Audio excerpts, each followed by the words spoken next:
గురుగారు, దేవతలను సురులని, దైత్యులను అసురులని ఎందుకంటారు? క్షీరసాగర మథనం చేస్తున్నారు దేవతలు, దానవులు.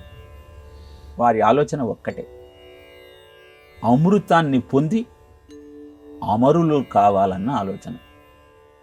సావులేని మందు చక్కగా మనకబ్బే, సావులేని మందును పొందాలి. నహి మృత్యు శత్రు సమం అమరత్వం అహం మృణే అని రావణాసురుడు బ్రహ్మదేవుణ్ణి కోరినట్టు ప్రతివాడి ఆలోచన అదేగా. నిరంతరము కామోపభోగంతో జీవితం గడవాలి. కష్టం అనేది దరికి రాకూడదు, వృద్ధాప్యం అసలు రాకూడదు. ఇలాంటి ఆలోచనతో దేవతలు, దానవులు ఇద్దరు సముద్ర మథనం చేస్తూ ఉంటే మొదట హాలాహలం వచ్చింది. అనంతరం కామధేనువు, కల్పవృక్షము వచ్చాయి.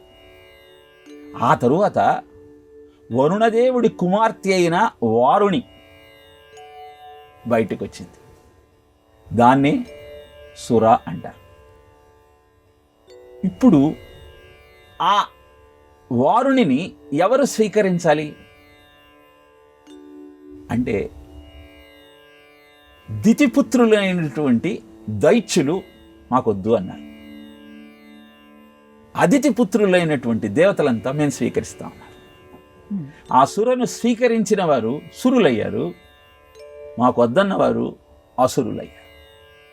ఇలా దేవతలకు, దానవులకు సురులు, అసురులు అన్న పేరు రావటానికి కారణము రామాయణంలో బాలకాండలో వివరించబడింది. క్షీరసాగర మథనం చెప్పేటువంటి ఘట్టంలో భాగవతంలోనూ క్షీరసాగర మథనం చెప్పాడు, రామాయణంలోనూ క్షీరసాగర మథనం చెప్పాడు.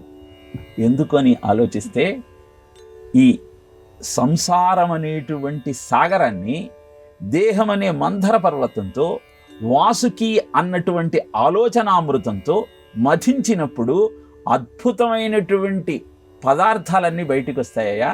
ఏది స్వీకరించాలి, ఏది స్వీకరించకూడదు, స్వీకరించిన దాన్ని ఎలా ఉపయోగించుకోవాలి, జీవితాన్ని ఎలా సార్థకం చేసుకోవాలో తెలియజెప్పిందే అద్భుతమైనటువంటి ఇతిహాసాల క్రమం.